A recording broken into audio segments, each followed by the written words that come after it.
So everything was ready. So he was making fool about those dignitaries. So that's they call Donbass, but I show you the map, another map that targets are on the whole territory of Ukraine. So that is where invasion began, from those I don't know how, base places, from 3 sides, including Belarus. So it was the minimum problem we have had in Donbass, because that was the strongest line of defense against Russian forces. They knew it. That is why they began to attack us from all other sides, because the defense there was a little bit weaker. For example, on this separation line there are minefields to prevent unexpected attacks, and those minefields set by both sides. On other part of Ukraine, of course, we do not have minefields, so you can attack it, you will. So that's where they began. I would like to draw your attention specifically and purposefully. Months ago, I told you all about the danger of nuclear infrastructure in our territory. And now the worst we expected happened. They seized Chernobyl nuclear power plant. We don't have control of the Chernobyl nuclear power plant. All guards and all personnel is arrested and kept as hostages. I will show you pictures about that. Let's go further. So that's how it began. That is Chernobyl. You see the map, where is Chernobyl? You see it's very close to Belarus and Russia. It's like actually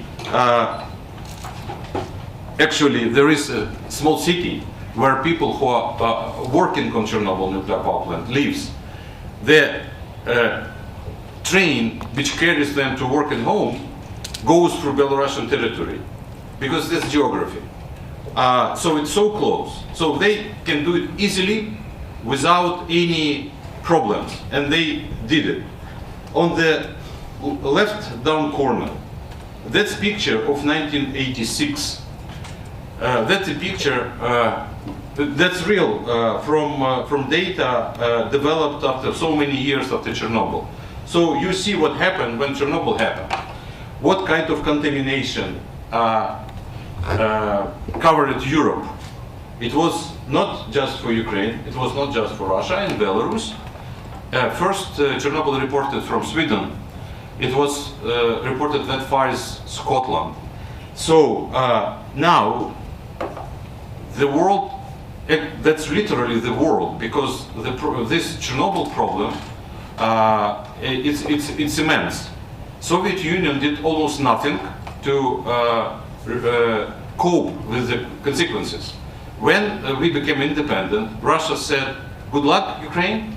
We are no more responsible for this Chernobyl issue, and you can do now on your own. In those 30 years, EBRD, special account, special fund was created, assembly of donors at the European Bank of Reconstruction and Development, to cover problems related to Chernobyl. Tens of billions of dollars, that was price tag on this. The latest one, construction, which covers reactor number 4, $1.8 billion. Belgium-French consortium constructed this arc. I was personal representative of the Ukrainian government on the final stage of negotiations between the project management and this consortium. So I know every small detail about the project.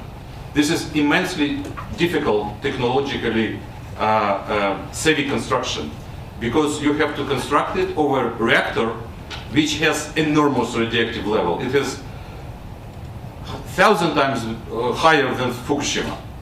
And you have to construct it, and it must be operational, and some equipment must be operational inside, because what you have inside, immense mass of melted, highly enriched uranium with concrete and metal. This mass, nobody knows what is going on inside. We have spent 30 years and tens of billions of dollars to to put special equipment, special monitoring system inside this concrete. It's massive, it's huge, to monitor because it's hot. Which, when you touch it, it is hot. So the reaction is inside, and nobody knows what will happen. The purpose of the project was to cut it into pieces to avoid chain reaction and nuclear explosion. And we were just at the beginning of doing this. And now you have special operation forces. Next slide, please. Oh, sorry, this is not, it will be later. Special operation forces of Russian Federation seized this Chernobyl nuclear power plant. They have absolutely no idea how to monitor it and how to manage it. That could be disaster of epic scale. That's I warn you, and I want you to report this. As we told you many times, they must be stopped now. It's not tomorrow, not in 3 months, not in a week. Tomorrow, now, because every hour that may happen. When it is our responsibility, we are responsible. But now we cannot control this. So, please, next slide. That is pictures. Again, probably Ambassador of Russia will tell you about Donbass again. Those pictures are from, you see, Radio Liberty, and another one, this is Kyiv. Many of you have been to Kyiv, they saw this church on the water, very famous, and you see smoke. I drive along this road every day when I'm in Kyiv. It's just between my work and my home. So I know where they hit with the missile. This is Kyiv, this is Podil, this is center of Kyiv. Other part of pictures, you see ballistic, you see cruise missile, and this is what left from this cruise missile, which arrived again right in the center of Kyiv. We do have, you know, police stations in Kyiv, we do have National Guard stations in Kyiv. Yes, this is normal, so they attack all this, doesn't matter, that those are just modern, small buildings, around, encircled with residential areas, and they hit them with cruise missiles, caliber. So that is Russian face. That is Donbass. That is how they care about people in Ukraine as this creature. I can call him President of Russia, say towards Ukrainian people. Next slide, please. That is prisoner of war. We began taking Russians as prisoners. So this one, you see an officer, we have dozens of them. I'll show you another picture. That is one of them. And then he's questioned by our military. He said, we didn't kill you. I mean, we were not told that we are going to kill you. We were just for reconnaissance mission. You know what? And you see the CNN correspondent, Christian Amanpour, your colleague, reported, this is live. He's looking at Russian soldier in outskirts of Kyiv. It's not center of Kyiv, but in some areas around Kyiv, 30 kilometers around, there is an airport, Hostomel. You know probably Antonov trademark, airplanes. You know Mriya. That's where Mriya lives. Home of Mriya, that's Antonov plant and Hostomel airport, which is very close to Kyiv. That's, this night, there was 42 helicopters, 200 Russian troops trying to seize this airport. For what?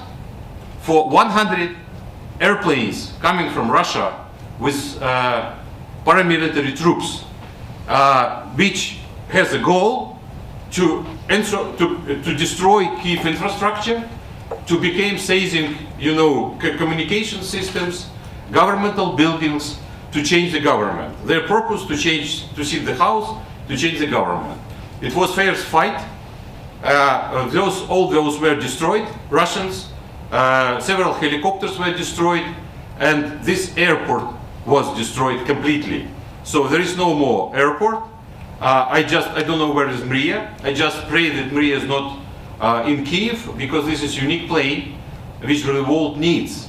There is nothing similar to this piece of art. So that's reality. So that's what we have now. And we have like, if you want to go to Donbass, you have to use a train for 7 hours. So that's where they look for solution for Donbass. Next picture, please. This is, you must have in front of your eyes when you will be talking to Russians. This is the face of a very, very civil woman, very simple woman in a small village, which was attacked by cruise missiles. And again, I purposefully put this to show you from the sources of that. This is an Anadolu agency, so it's not my Photoshop. I'm not making those pictures for you. I just make copies of what world agencies reports from the ground, from different places in Ukraine. Amazingly, we have very good journalists working on the line of war, and they report it every day. So that's, you can just see. Next picture, please. That's another one. That's another residential area. It's another attack in Ivano-Frankivsk. Ivano-Frankivsk, this is the city where I visited in December this year, last year. We have had an ambassadorial conference there. It's western part of Ukraine, Carpathian Mountains, very close to Romania. It's like probably 2,000, 3,000 kilometers from Donbass, but there is an airport there, military airport. So we have video, I did not include it, but that's a result. We have video when cruise missile coming over the sky and hit this airport. But this is Russian missile. And when it comes to Russian missile, you never know where it goes. So those cruise missiles, they hit residential areas. And we do have casualties. Please, next slide. You know this person. That's how we have to call him from now on. And next slide. Oh, but we missed something. No, it's not correct. There must be pictures. Please return back. There must be pictures from Chernobyl station.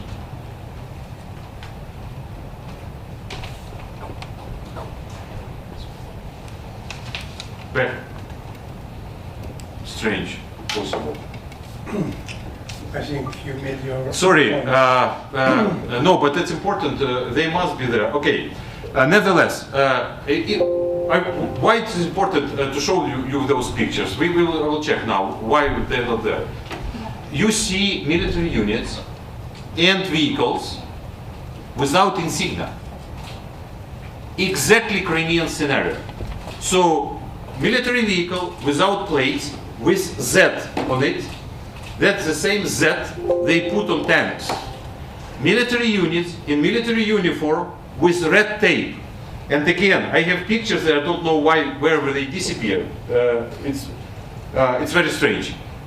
When we caught, there are, but on my Twitter you can find those pictures easily. We caught two military young Russians. They have under their cover, they have insignia of Russia, but then they have like a jacket and they have red tape around it. So this red tape, that's how they designate their forces. So again, imagine that they even if you assume they have had ever any face, now they completely lost it, because they always were saying it was not us in Crimea. It was, we don't know. It was not us in Donetsk and Lugansk. We don't know. But now, officially announced war. There is a statement of war, but still Russian troops moving to Ukrainian territory without insignia. About casualties.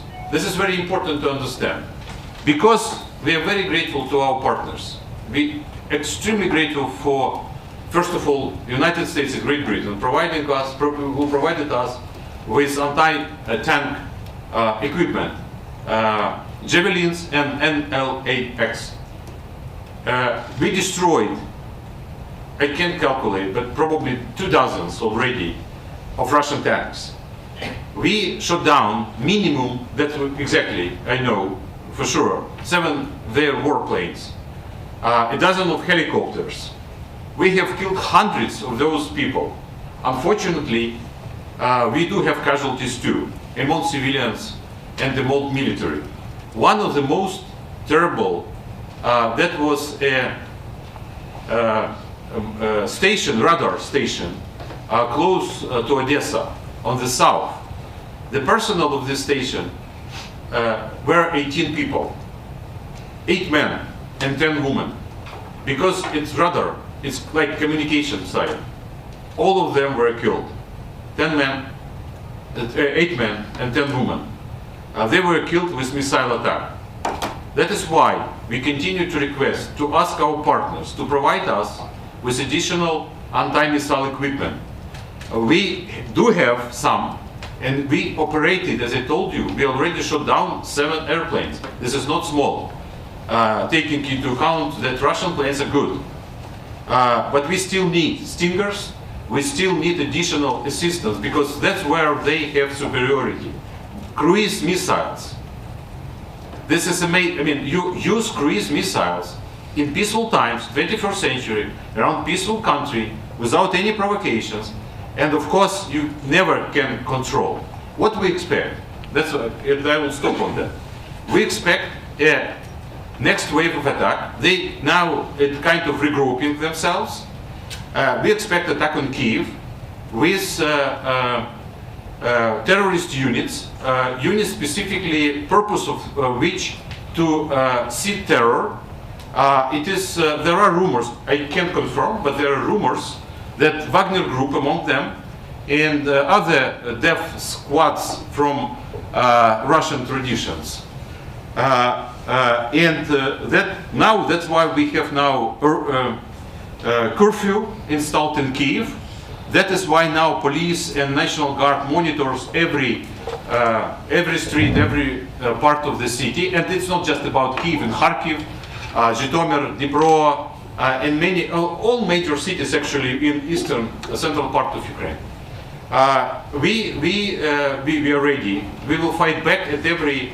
Some cities were caught, like Gidichinsk in south, close to Crimea. The goal of Russia, which we understand now, not just to say to take over Donbass and Lugansk, but to take all the territory of Ukraine, which has Azov Sea, then south to cut us from the Black Sea and to have connections to Transnistria. So that was worst case scenario. Until 21st of February, we all were hoping we have light scenario. Probably they will make some activities in Donbass and Lugansk. What now we understand, they went into maximum scenario, the biggest one, using massive forces. We estimate that from 90 battalion tactic groups of Russia on our borders, 60 already inside Ukraine. So they still have some reserves.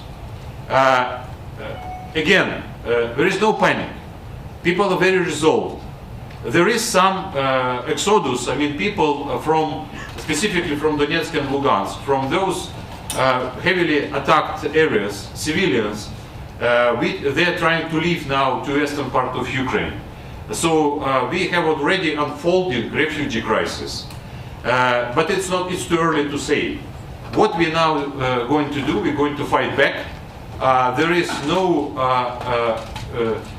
even smallest idea about surrendering. They have now already moving this tune in their propaganda that Ukrainian soldiers gave up, they laid down weapons, and they don't want to fight. This is complete nonsense. Let me refute this categorically. This is absolutely complete nonsense. Our soldiers are fighting, they're dying, and that is enormously terrible burden for us.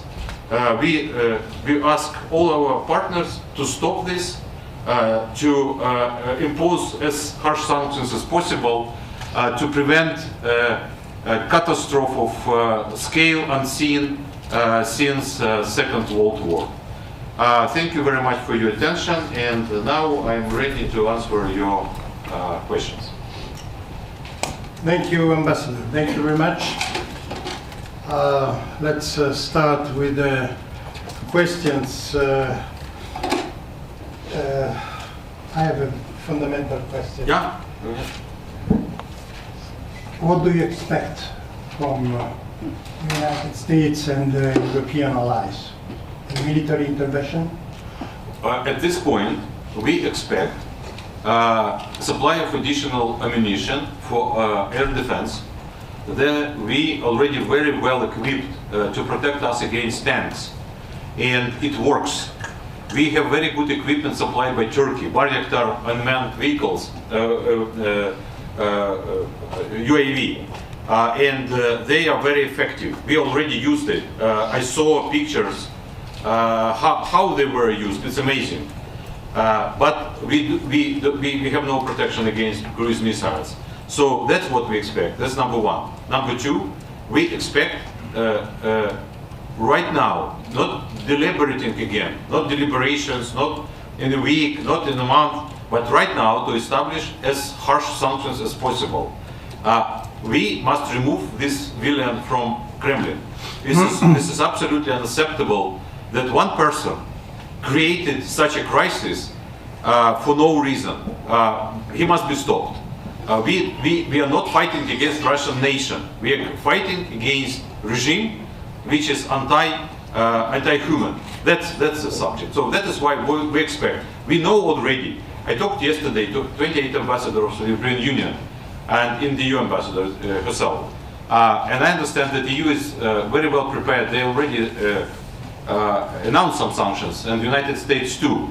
Very harsh sanctions from the Great Britain. This is very, very important.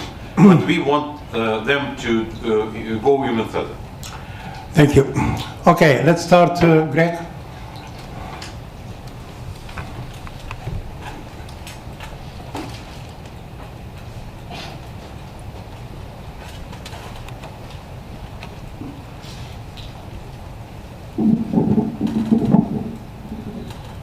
My name is Gregory Clark, freelance.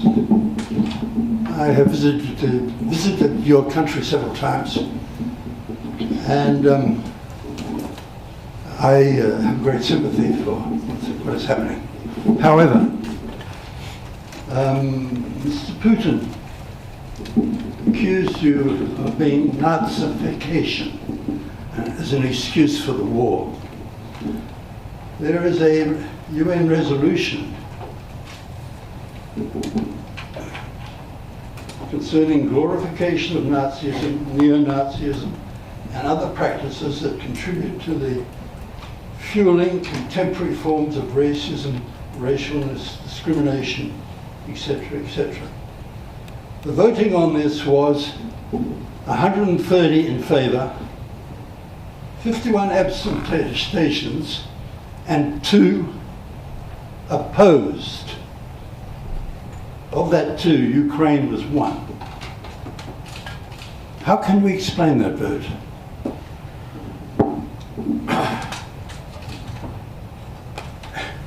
I cannot give you details about this resolution.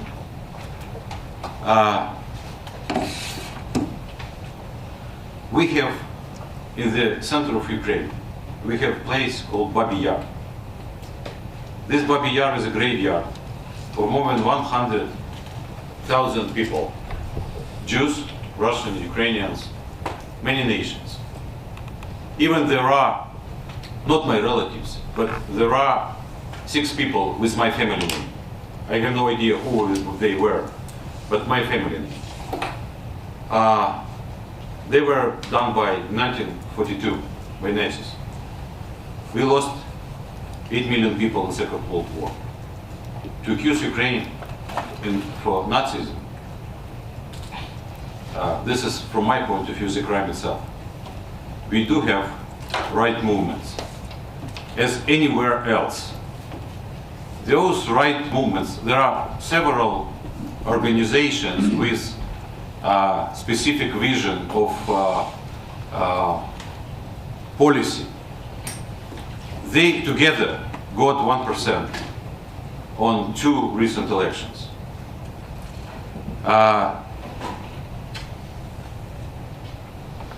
We have a saying that the theft screams louder than anybody else. There are pictures, and you probably know them better than me, of 1939, 40, 41, when Soviet army and Nazis has held parades, shaking hands.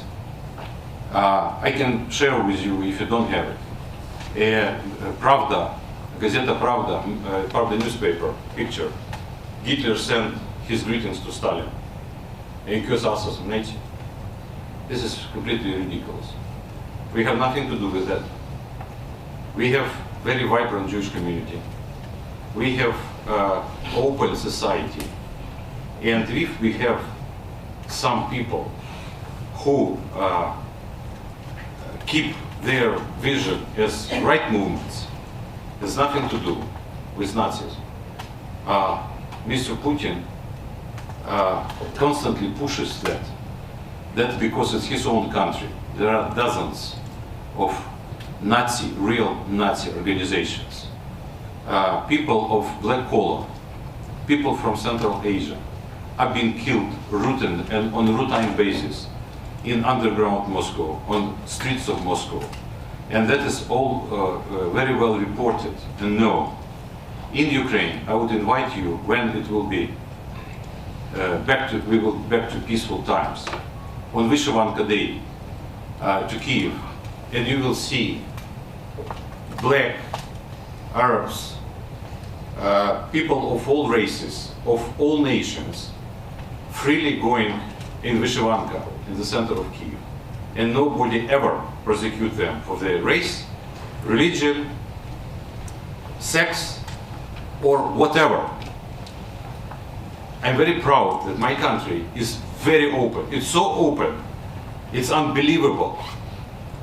We open to all religions, to all races, and it is unimaginable in our taking into account our history. We have more than 100 nationals living just in Odessa. So that would be my answer to you. Probably this resolution, I have to read it. I honestly saying, I don't remember the text of this resolution, but probably something is inside which was unacceptable for us. So it is a kind of separate issue which I would be happy to answer to you later on if it's still a point of interest. Ambassador, talking about Odessa, in 2014 there were some very bad fire. approach. Yes. Yeah, 50 people died, yes. And those are, if I well remember, Russians. No, they were not Russians. No? No. Most of them? That was so look, in 2014 in many cities of Ukraine, Kharkiv included, Dnipro included, Odessa included. You remember Novorossiya idea? So that was all part of eastern part of Ukraine. Project Novorossiya created by Surkov and people like around him. And that was an idea that if pro-Russian people in those cities will make a kind of uprising, a kind of demonstrations, they will seize local government buildings and police stations. They will be armed then, and they will make like revolution. They succeeded in Donetsk and Lugansk. That is why Donetsk and Lugansk were occupied later. But they were completely subdued in Kharkiv, in Dnipro, and in Odessa. And in Odessa, it was an attempt to put these pro-Russian forces into power. It was a heavy fight between pro-Ukrainian youth and pro-Russian people. That resulted in a huge tragedy, which is tragedy for all Odessa.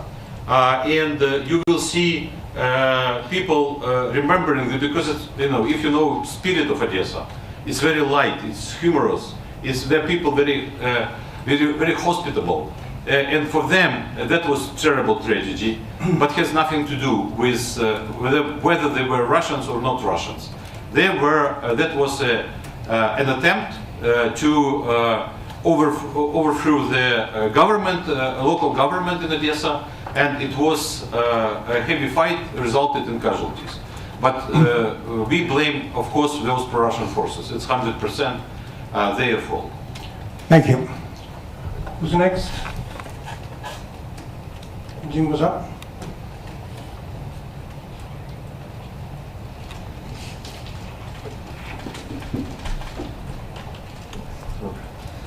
Hi, I'm Eddie Jimbo with the videonews.com, and I co-chair this committee with PO as well. During the war, it's hard to determine, which information to believe. So if we can confirm this one, there was a report that there was a large-scale cyber attack, or so-called electronic countermeasures against the Ukraine networks. Can you also can you tell us first of all if that's what happened, if actually took place, and how large scale it is, how much effect that the Ukrainian network is now getting, and also the potential effect to the power grid of Ukraine, as well as outside of Ukraine that the Ukraine power grid is connected to. Thank you. Thank you. Definitely, I can fully confirm that right before the attack, right before the military actions, there was a huge, immense, it was not huge, it was immense cyber attack on Ukraine. They attacked all governmental institutions, specifically military installments and intelligence. They attacked banks and some online services we have. For a while they were not operational, but later on full service was restored and operational now. That is why you are able, but if you want, for example, the update, what is going on, you would go to not to websites of Ministry of Defense or General Staff, but Facebook pages. That's what I urge you. If you read, as far as they normally put it in Ukrainian and English, the update of what is going on, but Facebook pages. Why Facebook? Because websites were harmed, and we have no time to deal with that. It is clear. Again, it's not the first time. It is normal. For Russian tactics, before they attack, first you destroy your communication system, then you attack with missiles, artillery, airstrikes, then you move ground forces. So that all those components were in place. Right now, some of governmental online services are very restricted because there are a lot of sensitive data. I will explain it to you. You don't have this in Japan, sorry. In Ukraine, we are very open. You have on your phone, you are able to log in to a special service, DIA, and this DIA has connections to zillion of databases. About all, you can find about all yourself, you can find information about, for example, property, to get some info you need to present somewhere else, etc., etc.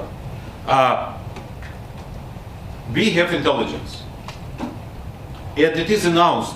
Why I'm saying this? It is announced by Chief of MI6, British intelligence, on Twitter, that there is an intelligence that there are lists of governmental officials created by Russia, which will be eliminated once they take over Kyiv.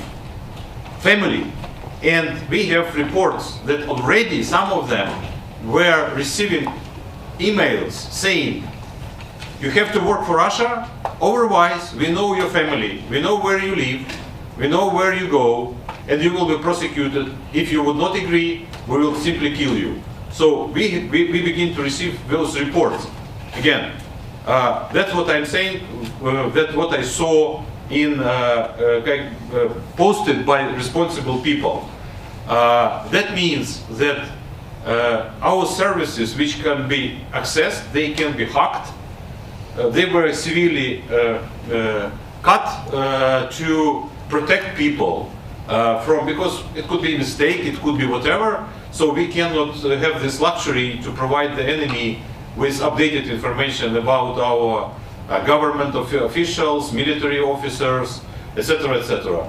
I sincerely hope this is not true, but B6 said so, and we must take this seriously into account. How about the power grid? Power grid. Yeah, we did two things. First, we disconnected diplomatically from Russia, so we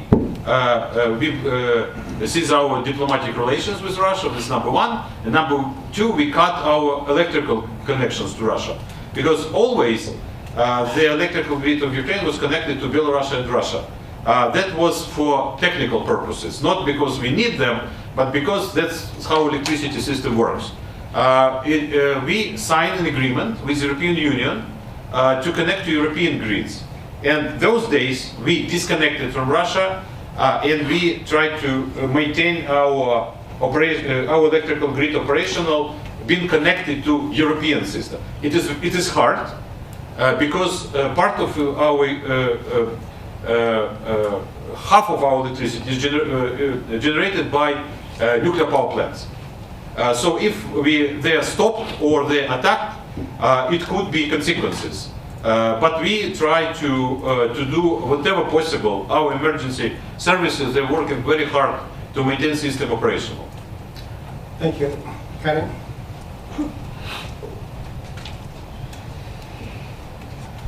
Thank you for coming today. My name is Karine Nishimura, working for French media, Libération and Radio France. I have a question. President Macron made a phone call just yesterday after the attack to Putin. What is your reaction? Do you think it's still time to talk with Putin? I'm not in a position to advise President Macron. He is president of a great country. And I don't have details yet. I saw the fact that he called Putin. I do sincerely hope that President Macron understands very well what is going on. We share all details of what is happening with European partners, with European, first of all. That is, if anything happens in Ukraine, that will be their problem. So I do hope that he urged Putin to stop this madness. I don't know whether there is any chance. President Macron did this several times during this Minsk process, right before the invasion. Definitely, we always support. You probably know that even right before the invasion, President Zelensky made another statement that he called Putin. I mean, we sent a message. He wanted to talk to him. And he was rejected. So that is why, again, I remember when there were years after the 2014 that our Western partners were saying, you, Ukraine, is not doing enough on your side. So now, for those last 2 years, we have been done a lot to reach out, to try to talk to them, to have multilateral, bilateral, whatever talks, to explain our position. We always were rejected because they have no interest from our point of view. We should not exist. They completely disrespect us. Ukraine is artificially created by Lenin. You know that, right? Like 1500 years ago. So we should not exist. That's the point. He hates us. So therefore, any other attempt from a dignitary of this scale, President Macron or Chancellor of Germany or Prime Minister of Britain, any attempt to talk to him and try to reason him, very valuable. But I'm not sure it will work, unfortunately. What about China? This is $1 billion question. Sincerely, personally, I believe China is not interested in war. And you know the statement of Wang Yi, Minister of Foreign Affairs, in Munich conference, who said they're against military actions and they support sovereignty of Ukraine. They didn't accept the annexation of Crimea, although they are very big friends with Russia. This is obvious. As far as I know, right now China keep like silence on the situation. I do. If I were in a position, I'm not authorized to do that. But if I'm in a position, I would urge China to express explicitly its position toward stop violence, stop war, come back to remove all the forces, and try to work to resolve all your problems in a peaceful way. I do think that the image of China as a country of great dignity, and this is huge civilization, it's very important for them to keep this stance in Asia and in the world. That is why I do expect that China will be expressing itself. It is very important what China thinks, extremely important. Thank you. Andy, and after Rocky, and then.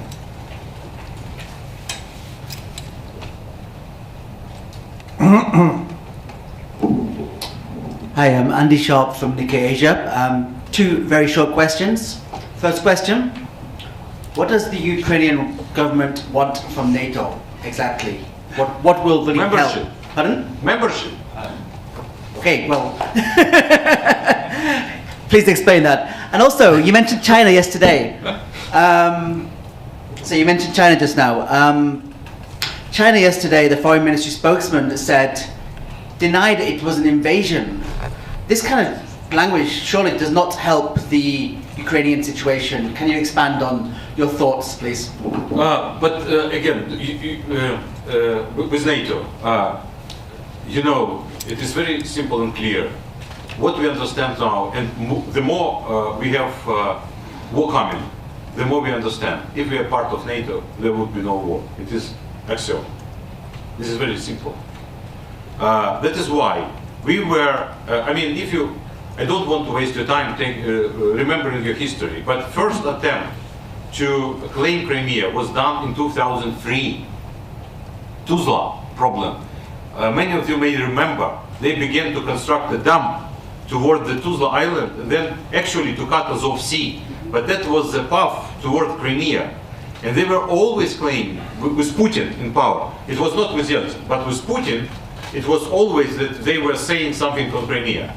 But we just thought it is impossible, because we have agreements ratified by both parliaments. We have a zillion times confirmed by Russia about the guarantees to territorial integrity and sovereignty of Ukraine. And then 2003 it was a crisis, which was prevented by, at that time it was President Kuchma, but that was Evgen Marchuk, the Prime Minister, and if I'm not mistaken at that time, they prevented the crisis. But that was first sign of what is going on. Then it was 5 years before summit in Romania, 2008. So it has nothing to do with NATO. As you know, better than me, NATO is a defense alliance. As you know, they were protesting against what? Radar in Romania? Radar? Seriously? So you install Iskanders in Kaliningrad, and you question radar in Romania. But that's kind of Russian logic. That is why we're not talking about our right, sovereign right, to choose which alliance to join. We have choice from Putin point of view.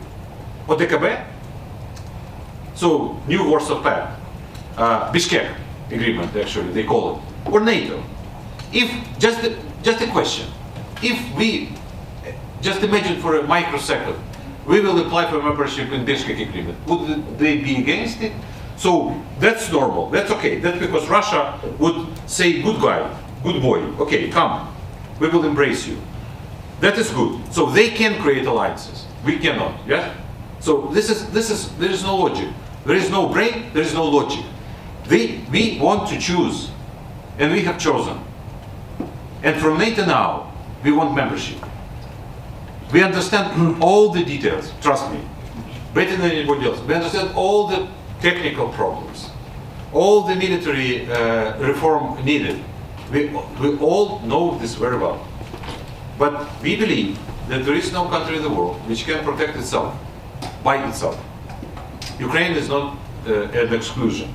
As you know, Switzerland is a special case, but other countries, they must have some kind of affiliation, they have like special arrangements which are not part of NATO.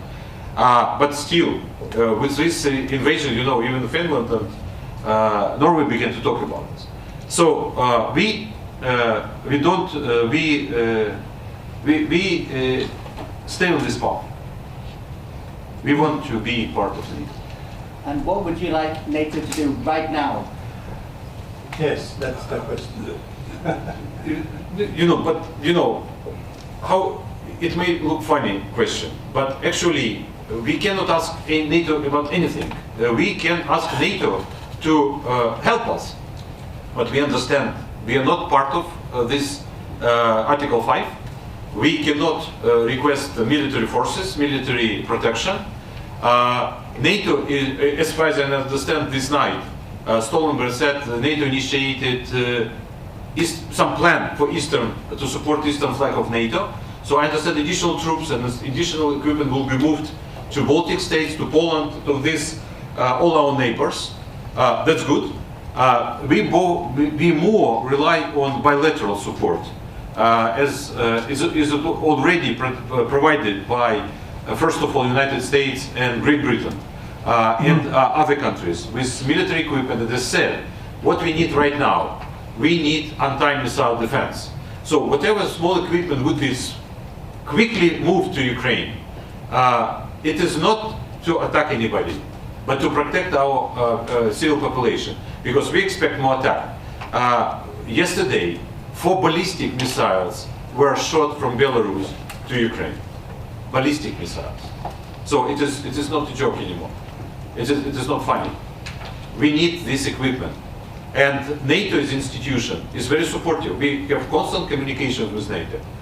Intelligence exchange. This is clearly, you know probably that Ukraine have been for many years the biggest partner of NATO. I mean, we participate in every program available for non-member states, although we're not granted for final status.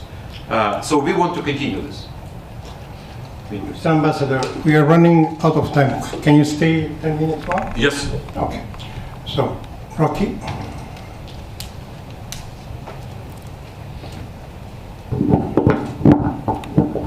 Rocky Swift with Reuters. I found your description of the Chernobyl situation quite chilling.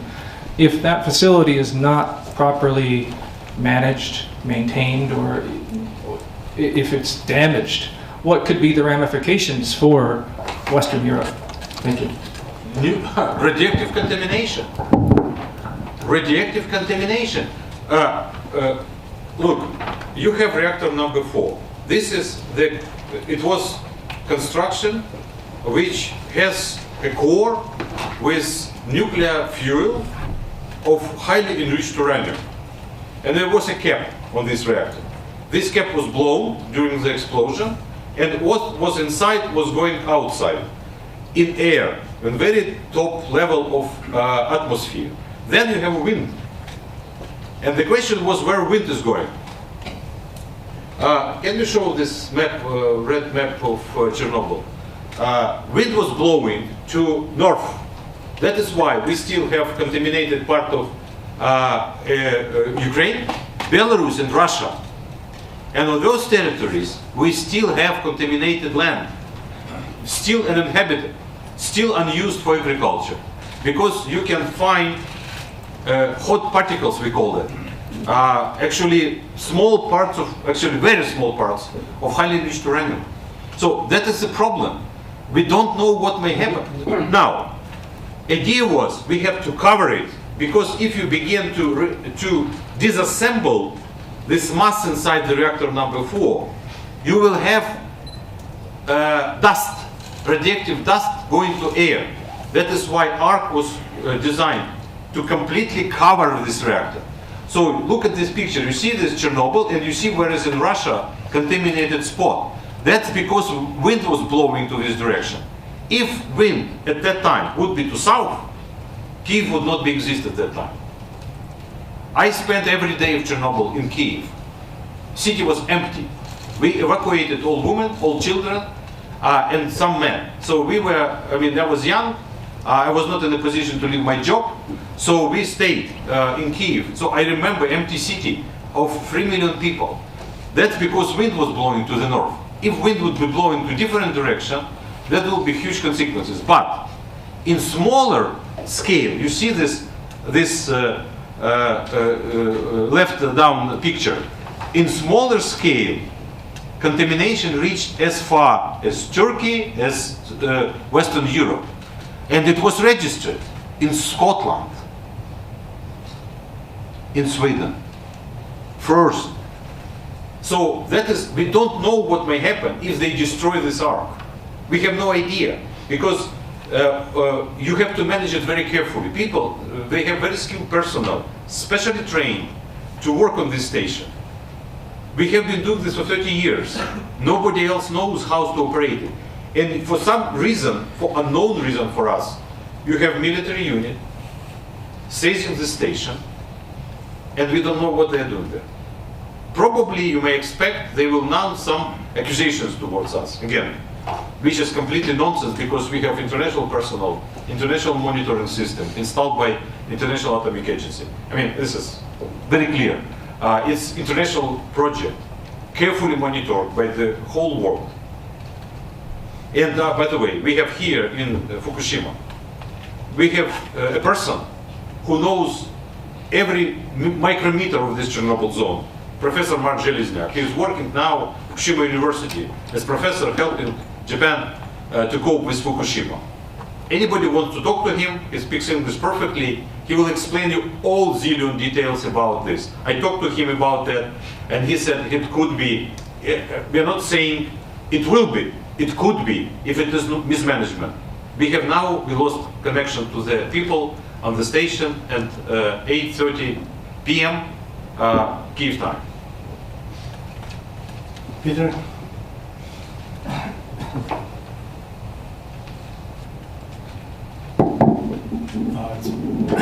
Peter Langen of the South China Morning Post. Excuse me. I'd like to bring the question back to China again. Yes.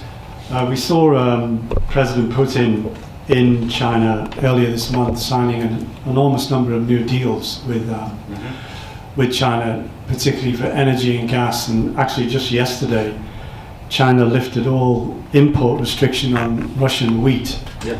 So this is happening as the West is looking at means of sanctioning Russia. So do you have any comments about the role that China is playing in this, and the strategy that seems to be playing out, and the future of Ukraine-China relationships as a consequence? Thank you. Yeah, I forgot to answer part of your question about China. Again, look, I would be very careful when we talk about China. First of all, China is the biggest trade partner of Ukraine. Last year, $17 billion trade. For us, it's a big amount of money. China is buying a lot of our agricultural products. China has infrastructural projects on our territory. And we try to maintain work and rational relations with China. We have China language, cultural centers of China, so we have very normal relations with this state. We respect it. At the same time, definitely we follow all the developments on Russia-China track. There are 26 grades, if I'm not mistaken, 26 of how China characterizes relations with other countries. There are 26 of them. Number one, very long definition with Russia. You know, there's comprehensive, etc., relations in new era, something like that. I don't remember the exact formula. It's worth noting their statement of February 4, joint statement on a very comprehensive statement. I don't know how many pages in Chinese, but in Russian it's 18 pages. Very unusual for summits. Normally it's like 2 pages, 5 points, but 18 pages. And you can find everything. Water on Fukushima, AUKUS, accusations to the democratic West imposing democracy on other countries, Taiwan, even NATO. I checked with people who know China well, much better than me, and they said probably that's the first time China said something about NATO. But there is no Ukraine. Isn't it amazing? From my point of view, this is something worth thinking about. I do think that China valued relations with Ukraine. We do not see any hostile actions from China's side. What we see, that China supports Russia in United Nations Security Council when they vote in the United Nations resolutions. But each time, if you go deeply inside this politics of United Nations, there are many details about who votes, why, whom, at certain and because of human rights and many issues around it. We expect that China would support a peaceful resolution of the conflict. We would very much welcome if China will exercise its connection with Russia and talk to Putin and explain to him this is a kind of inappropriate in 21st century to do this massacre in Europe. I do believe that China invested tens of billions of dollars in One Belt, One Road. As far as I know, the goal of One Belt, One Road, that's European market, $828 billion last year trade. And if Europe is destroyed, part of Europe definitely is going to be destroyed if that would not stop. And if it will be nuclear contamination of huge territories, all those efforts to work on port infrastructure, Trieste, Piraeus, all this construction of those trade routes to Europe, they will be useless because Europe will be different. Refugees, radioactive, war, and whatever. So therefore, I do believe that China can play much more active role to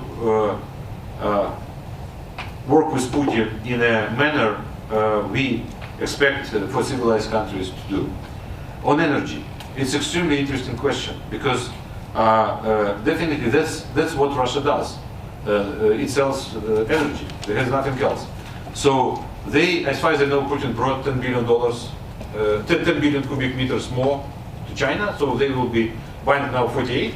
As far as I know, they're developing Sila Sibiri 2, another project from Yamal to China, North Korea, interesting, to Korea, to Republic of Korea, to bring another 50 million cubic meters.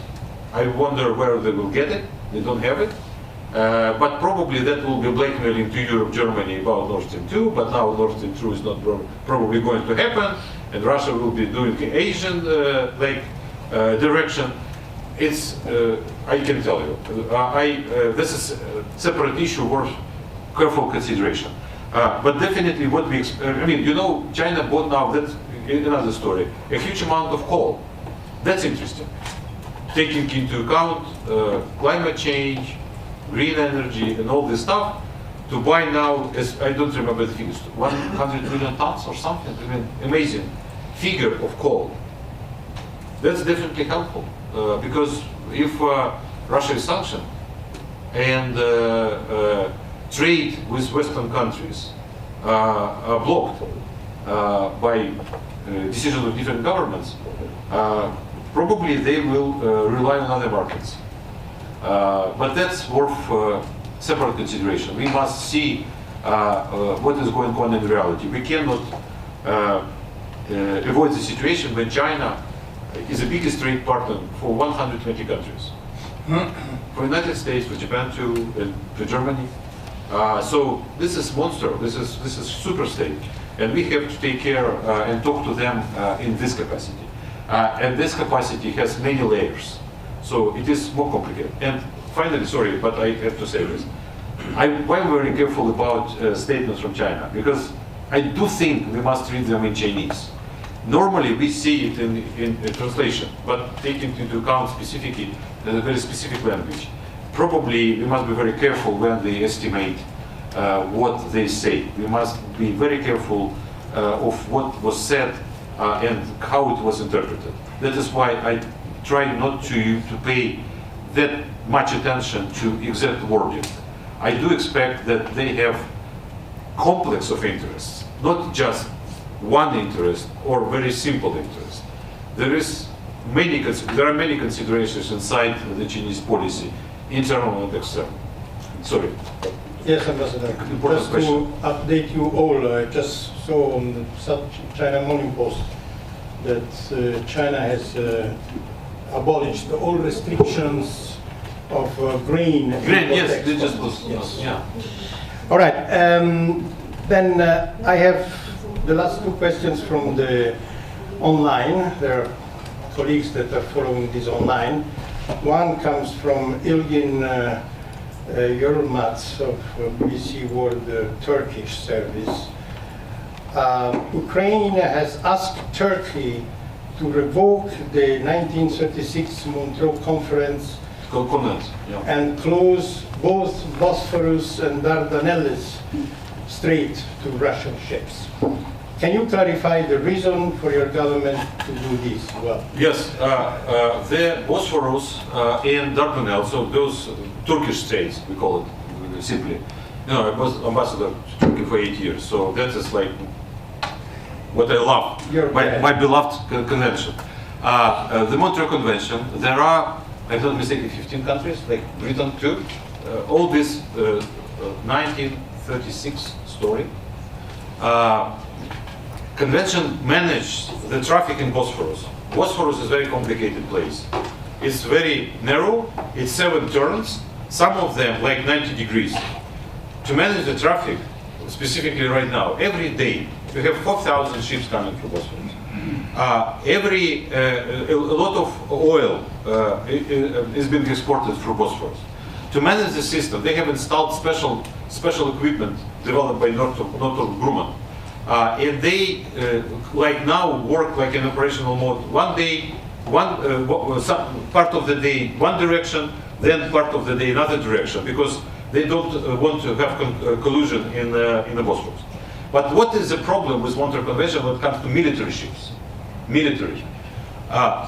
Turkey has no right to not to allow passage of military ship for Bosphorus.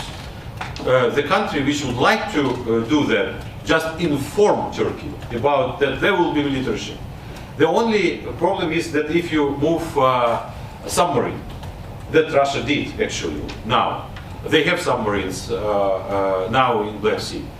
They should be on a floating position, so not on underflow. They must go because Bosphorus is 60 meters depth, very shallow.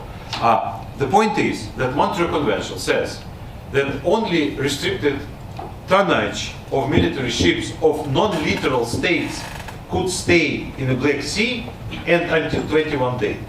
So that means, for example, if British destroyer would like to enter Bosphorus, it can do that if it's proper amount of this tonnage of the ship, but can stay only 21 days and must withdraw.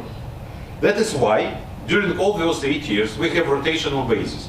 We have US ship, then French ship, then British ship, then Germany ship, and they come and end, and so they visit Bulgaria, Romania, Ukraine, because there's NATO states, Turkey, and that is rotational basis. That is a kind of restriction on heavy presence of Navy from other countries in Black Sea, NATO countries. If Montreux Convention is abandoned for some reason, NATO would be able to bring fleet to the Black Sea and counter Black Sea fleet of Russia. Right now, what Russia did, actually it plays Russian Sea, Black Sea. So they now block huge territory, right before invasion, they block huge territory of the Black Sea for military exercises. So that is the substance, the point. But I do remember very well, we talked to Turkey many years about LNG, possible LNG passage through the Bosphorus. And Turkey was they were always saying, this is very dangerous. It is true, it is dangerous. If there is an accident with LNG, that could be an explosion. You have to be very careful with those tankers. So, but when we were talking about this, I remember position of Ambassador of Russia to Turkey. And he said, we never, ever agree or any changes to the Montreal Convention. Specifically because of this clause which limit the tonnage and time of non-literal states to be present in Black Sea. That is the problem. So of course we would love to have this convention changed and to allow our partners to exercise much more support from the sea, from Navy to us. Thank you. Now the last question from Khaldun Kazari, who's a former president of this club. He works for Pan Orient News. There are some reports in the Middle East that say your president has also Israeli citizenship. What is your comment? He's Ukrainian citizen. That's full stop. No second citizenship. No second citizen. Okay. Thank you very much, Ambassador, and hope to see you again at the end of this. After victory. Well, at the end of the After our victory. situation. Thank you very much. Thank you very much. Oh, by the way, Thank you. hold on, please. I just got an interesting news. Seems that today we will be all very, very busy, so I ask you to bring a tent and stay here, because after the Russian ambassador at 2, we will have also the American ambassador at 4. Emmanuel Ram just sent a message that he's willing to come. So we will welcome him, of course. Now the only one that is missing is the Chinese, but he's not in the country, unfortunately, I'm told. But we can always... That's a good idea, by the way. Yes. Thank you very much. Thank you very much. Thank you. Thank you. Of course. Okay? Thank you. Thank you. Pleasure.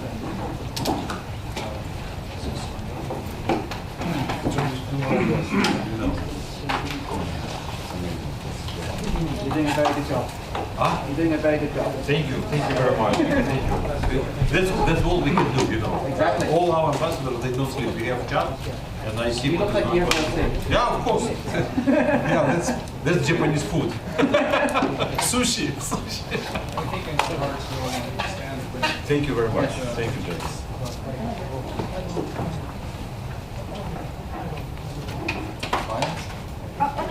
Yeah, sorry. It might be I'm checking with this. Yes,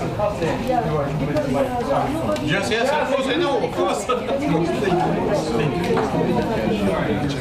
What time is Manuel press up?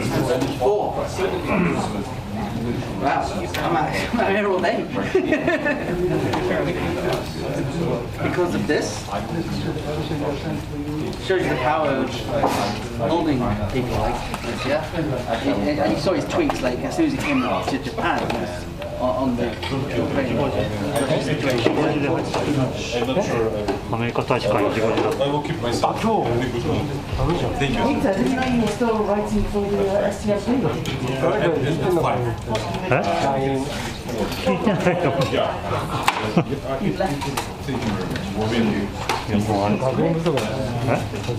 Yes, yes, yes, financial times, of course.